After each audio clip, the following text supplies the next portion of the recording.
आप देख रहे हैं न्यूज लाइव खबरों की तहतर।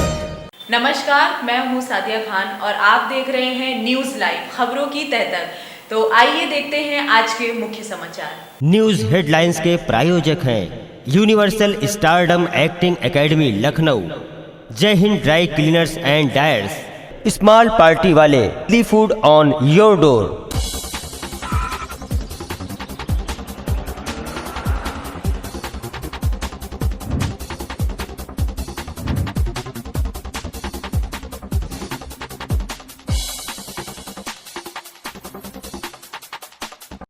दिन भर होता रहा हंगामा। एम्बुलेंस प्रदाता कंपनी जीबीके ईएमआरआई और एम्बुलेंस कर्मचारियों के बीच वार्ता विफल रही, जिसके चलते एम्बुलेंस कर्मचारी संघ के प्रदेश अध्यक्ष हनुमान पांडे ने चक्का जाम करने का आदेश दिया। सरकार व जीबीके ईएमआरआई के बीच फंसे एम्बुलेंस कर्मचारी आज चक्का जाम करने पर मजबूर हो गए।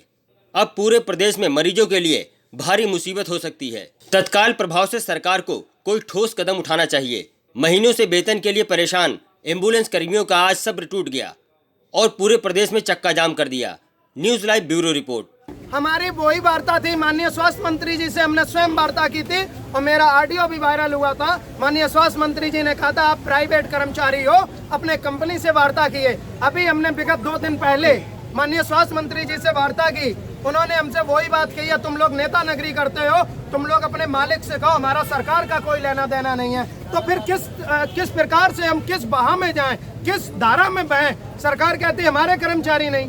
उत्तर प्रदेश में हमें मजबूरन होकर अपने एम्बुलेंस कर्मचारियों को भविष्य देखते हुए, 19,000 के परिवार के भविष्य को देखते हुए सरकार से और जनता से हम माफी जरूर मांगेंगे कि हमारे बदौलत आपको तकलीफ होगी, लेकिन मजबूरन होकर हम लास्ट हमारा यही है कि हम 108, 102 ALS पूर्ण रूप से बंद करेंगे जब तक इन भ्रष्ट अधिकारियों के खिलाफ FIR या हमारा पूरा मानदेय वेतन न मिले। प्रभाव से बस गाड़ियां शाम के प्रदेश अध्यक्ष के नेतृत्व में, हनुमान पांडे जी के नेतृत्व में पूरी गाड़ियां उत्तर प्रदेश में 108, 102 ALS चक्का जाम। जो ये परेशानी आम जनता को होगी, पब्लिक, उसकी जिम्मेदार कौन होगा? उसकी जिम्मेदार या सरकार या कंपनी। उत्तर प्रदेश के सभी भाइयों को नमस्कार। मैं ये हनुमान पांडे आप लोगों को बताना चाहता हूँ, जो नए ज्वाइनिंग के लोग आए हैं उन लोगों पे हमारी वार्ता हुई तो उन्होंने कहा कि हर महीने 20% लोगों को मैं रखूंगा।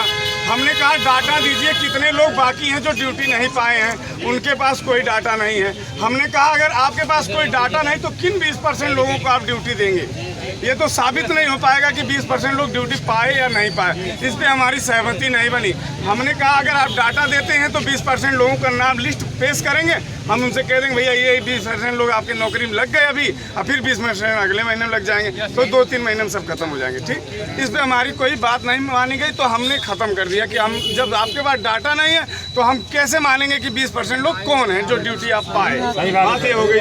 दूसरा था हमारा मिनिमम वेज।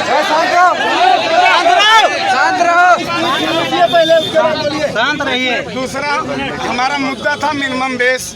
मिनिमम बेस हमें दे रहे हैं 6500 रुपया, जबकि बनता हमारा 11,000 रुपया। 11,000 रुपया मिनिमम बेस, 8 घंटे सैलरी है हमारी, लेकिन ये नहीं दे रहे हैं। 6500 रुपया दे रहे हैं, महंगाई भत्ता लगा के सब वही में लिपापोती कर दे रहे हैं। ये हमारा नहीं माना गया। उसके बाद 12-12 घंटे की हमारी जो ड्यूटी कर रहे हैं, 4 घंटे का ओवर टाइम, 4 घंटे का ओवर टाइम मिनिमम बेस का डबल होता है। तो हमारा अगर 11,000 मिनिमम बेस है तो 8 घंटे का हमारा फिर 11,000 यानी 22 से 23,000 रुपये सैलरी हमारी बननी चाहिए, वो हमें नहीं दे रहे हैं। उसके बाद 3,000 से 4,000 लोगों को ये 5400 रुपया सैलरी दे रहे हैं, जो कि किस लाभ और किस अधिनियम के तहत दे रहे हैं, ये भारत सरकार से भी मैं पूछना चाहूँगा। और मैंने पूछा भी है, वहाँ पे बैठे थे दरोगा साहब, हमने पूछा कि कौन से ला के तहत आप दे रहे हैं 5400 रुपया, ये हमें बताइए, हमें दिखाइए कौन से ला। ये एक हमारा मुद्दा हो गया। उसके बाद ये ग्रेजुटी पे इन्होंने कहा है कि कंपनी तो बदल गई, सबको मालूम है, पूरे उत्तर प्रदेश को मालूम कि कंपनी पिछले साल में ही बदल गई, 2019 में। जब पिछले साल बदल गई तो हमें उस साल से ग्रेजुटी दे देनी चाहिए।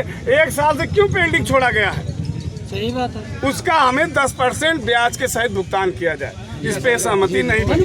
प्रदेश में 1.7 के रेशियो से इस समय मैन पावर है लगभग, कहीं कुछ जिले में पूरा है, कुछ जिले में है इससे भी कम है, 1.5 भी है। तो इस रेशियो को पूरा करने का हमने कहा है कि 2.5 के रेशियो के हिसाब से आप इस चीज़ को क्लियर करिए, क्योंकि दो पायलट 3 गाड़ियाँ 2 गाड़ियाँ 3 पायलट 2 गाड़ियाँ देख रहे हैं। क्यों देख रहे हैं? उनको ना एक्स्ट्रा सैलरी मिल रही ना कुछ मिल रहा, तो क्यों देख रहे हैं? 26 दिन का हमारा सैलरी बनता है, वो मिलना चाहिए। 4 घंटा अगर हम एक्स्ट्रा करते हैं तो उसका 3 गुना जो नियम है 3 गुना दर से हमें वेतन भुगतान, ओवर टाइम का भुगतान होना चाहिए।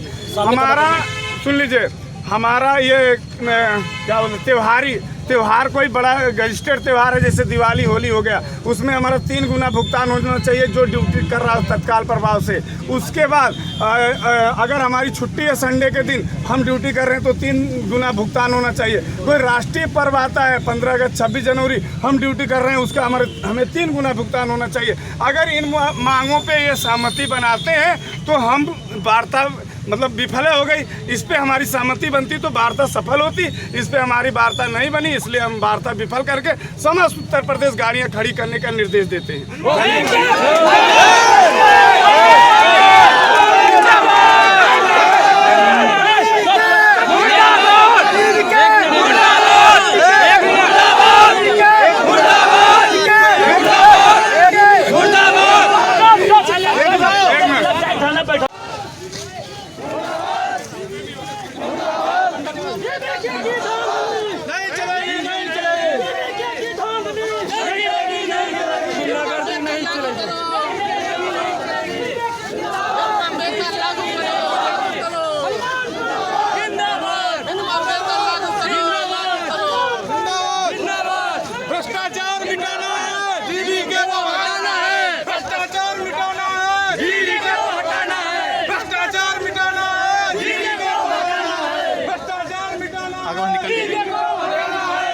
अब समय हो चुका है ब्रेक का, तो मिलते हैं एक छोटे से ब्रेक के बाद। आप देखते रहिए न्यूज़ लाइव, खबरों की तह तक। यदि आपने हमारे चैनल को सब्सक्राइब नहीं किया है तो नीचे दिए हुए रेड बटन को प्रेस करें और आइकन बेल दबाना ना भूलें। नमस्कार, मैं हूं अनूप सोनी। अगर आपके अंदर छुपा है एक बेहतरीन एक्टर, अगर आपके अंदर है एक्टिंग का शानदार हुनर, तो यूनिवर्सल स्टारडम एक्टिंग एकेडमी आपके लिए लेकर आए हैं एक एक्टिंग टैलेंट हंट, जिसमें वो आपको मौका देंगे उनके साथ काम करने का, और वो भी मुंबई में। तो जल्दी से अपने ऑडिशन रजिस्टर करें इस पते पर। इस कार्यक्रम के प्रायोजक हैं के कॉमर्स क्लासेस, लखनऊ ज्वेलर्स, विकल्प property, Vasudev enterprises, Shri Balaji homeopathic clinic. आप देख रहे हैं न्यूज़ लाइव, खबरों की तह तक।